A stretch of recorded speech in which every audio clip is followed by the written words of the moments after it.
What's going on, guys? Welcome back to the Two-Wheeled Rider YouTube channel. My name is Mario Orsini, and in today's video, I'm going to show you some of the things I've done to my 2020 Husqvarna FE350 and give you some feedback on how I've enjoyed the bike so far. Right after I changed this hat, this is embarrassing. KTM hat, Husqvarna bike, what was I thinking?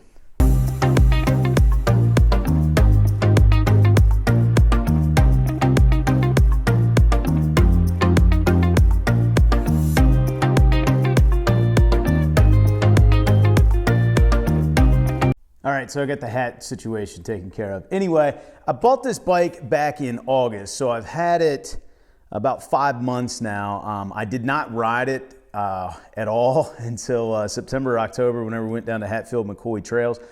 So I want to show you, some of the things I've done to it, real minor modifications, explain a couple of those. I've got about 11 hours on the bike so far. And just to give you guys a little bit of background on the type of riding I like to do, obviously this is not set up for motocross. It's not a motocross bike. I do woods riding, haven't done any racing on this bike, have done some woods racing. I'm a sea-level rider, and I ride in the mid-Atlantic area. So, West Virginia, PA, maybe a little bit of New Jersey, but that area. So some of the things I've done to the bike, depending on where you're located and the types of riding you like to do, you may or may not want to do to yours. So let's hop into it. I'm going to show you a couple of the things I've done, and we'll kind of work our way around the bike. Okay, so the first thing I did, literally right before we hit the trails the first time, is I put these bark busters on. These are Enduro Engineering bark busters. Actually took these off of my 2017 KTM 250 XCF before I sold it. They bolt right on. One of the other things I did, we'll get a shot back here, is I put these Husqvarna colored grips on. They've got the Husqvarna logo. These are ODI lock-on grips. The bike comes stock with ODI lock-on grips. I just didn't have the time to drill mine like I normally would, so I still have them. So I bought the ones that were pre-drilled for bark busters. They slid on. I mean, they might be a little softer than the stock ones. I think for the most part they're the same. Obviously, if you're going to go, these used to be white, and get them in the mud enough and they turn brown, so just something to be aware of. Main reason I went with bark busters, especially since we were going out to do a multiple day trip riding off-road, didn't want to take the chance of breaking any levers because I didn't have any spares. Some people like bark busters, some people like flags, some people don't like anything, so preference is yours, but personally I like to run with the bark busters on. All right, so the next thing I did is not really an upgrade, but something you should do to any new dirt bike you're going to purchase, whether it's new or new to you, and that is get the suspension set up right. Now, we haven't done any modifications to the suspension, at least internally, and fortunately we didn't even have to change the spring rate on the rear shock, but you do want to get your rider and race sag set on it. So we got that set. Additionally, this Explorer fork up front is fully adjustable, so we started out with the baseline settings, got the clicker set where it's a little bit more comfortable for me to ride, so it doesn't cost you anything except a little bit of time to get the bike properly set up. Only other thing I did is the front handlebar here. We moved that to the forward position, rolled them a little forward just to make, everybody is going to be a little bit different on where you want that handlebar set up. That worked best for me. So those are just setup things we did to the bike. We are going to do some tuning to the front fork. I don't think we're going to have to mess with the shock much, but we are going to change the valving in here soon, and that'll be a part of a bigger build series. We actually are going to do a build series on this bike. It's probably going to roll out over the next few months, and we got some pretty cool stuff planned, but let's get back to some other modifications I've made to the bike. So one of the next things I did, this bike comes stock with the Dunlop AT81 tires, both front and rear. Kept the AT81 on the rear, but changed the front to an MX33.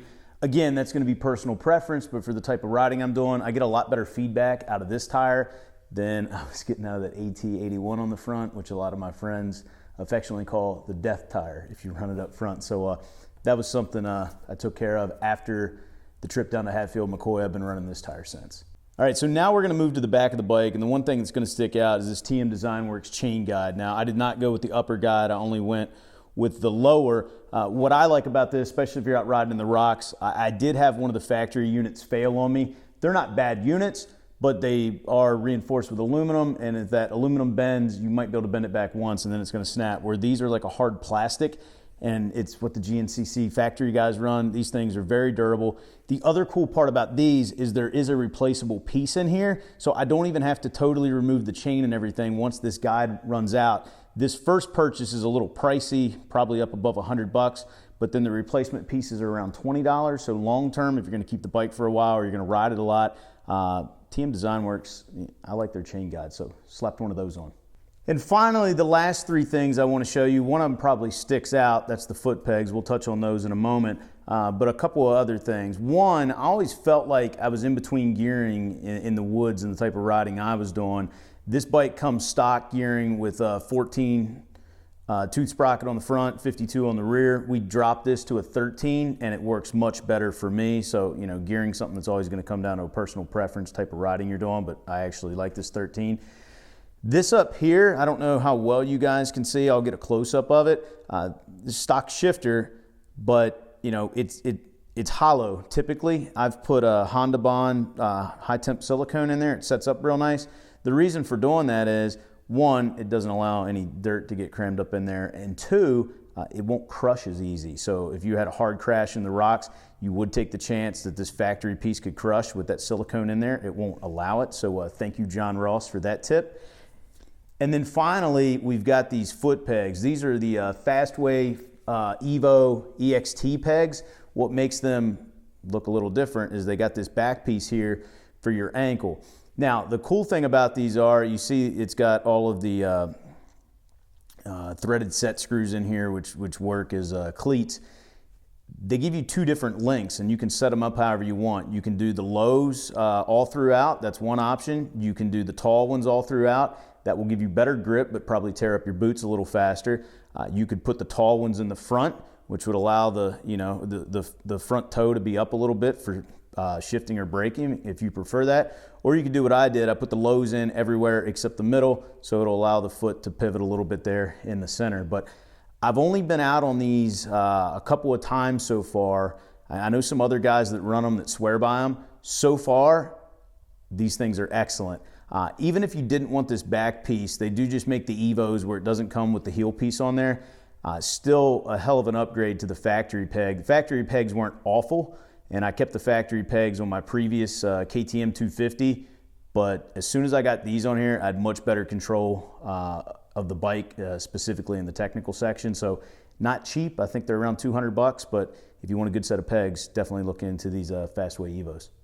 So anyway, those are some of the modifications I've done to the bike so far. Enjoying the bike, but like I said, we're gonna do a build on it, get a little bit more power out of it, make it handle a little bit better. Obviously, it's only got about 11 hours on it, so I haven't had to do a lot of maintenance. The only thing I've really done is cleaned air filters, changed oil, and replaced the inline fuel filter. Only problems I've had out of it, if you want to call them problems, this one's got the headlight, so up here this headlight knob is missing already. I would recommend when you buy one of these things, take that headlight knob off and put some Loctite on it because I think I have to replace the entire switch, which isn't expensive, but still kind of a pain in the butt.